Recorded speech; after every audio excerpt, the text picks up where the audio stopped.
વડોદરા શહેરમાં એક તરફ વીઆઈપી હલચલ છે અને બીજી તરફ પાયાની સુવિધાનો અભાવ જોવા મળી રહ્યો છે. હાલ આ મુદ્દો ચર્ચાનો વિષય બની ગયો છે કારણ કે વાત થઈ રહી છે પ્રોટોકોલ વિરુદ્ધ પબ્લિક સેફટીની. જ્યાં એક તરફ વડોદરા શહેરમાં આજે મુખ્યમંત્રીનું આગમન થયું હોય, વીઆઈપી તમામ પ્રકારની સુવિધા પૂરી પાડવામાં આવી રહી છે, પ્રોટોકોલ પ્રમાણે તો તમામ કામગીરી થઈ રહી છે, પરંતુ પબ્લિક સેફટીનું શું એક મોટો સવાલ ઊભો થઈ રહ્યો છે. શહેરમાં જ્યારે રાજકીય અને સાંસ્કૃતિક કાર્યક્રમોનું આયોજન થતું હોય ત્યારે મોટા મોટા રાજકીય નેતાઓ વડોદરા શહેરમાં આવતા હોય અને તેમના પ્રોટોકોલ પ્રમાણે તેમને સુરક્ષા પ્રદાન કરવું એ વડોદરા શહેર પોલીસ હોય કે વડોદરા શહેર ફાયર વિભાગ હોય તેમની જવાબદારીમાં આવે છે.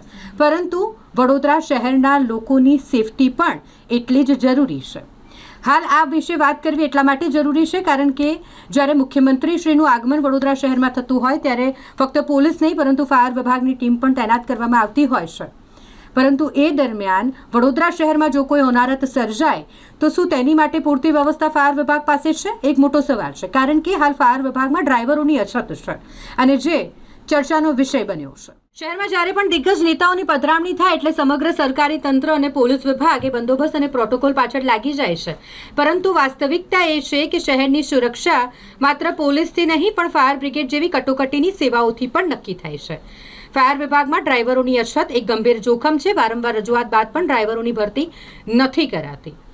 અહીં ડ્રાઈવરો જ પૂરતી સંખ્યામાં ન હોય તો તે સાધનો માત્ર શોભાના ગાંઠિયા સમાન બની ગયા છે. આગ જેવી ઘટનાઓમાં ગોલ્ડન અવર્સ ખૂબ જ મહત્વનું હોય છે. ડ્રાઈવરના અભાવે જો ગાડી મોડી પહોંચે તો જાનમાલનું નુકસાન અનેક ગણું વધી જાય છે. નેતાઓની મુલાકાત વખતે ઘણીવાર ફાયર ફાઈટરની ગાડીઓને તેમના રૂટ પર કે સભા સ્થળે સ્ટેન્ડ બાય રાખવામાં આવે છે અને આ સ્થિતિમાં જો શહેરના કોઈ સામાન્ય વિસ્તારમાં આગ લાગે તો ત્યાં પહોંચવા માટે પૂરતો સ્ટાફ બચતો નથી. અંતે નેતાઓ આવશે અને જશે પણ પ્રજાની સુરક્ષા એ કાયમી જવાબદારી છે જેની અવગણના કોઈ પણ ભોગે ન થવી જોઈએ.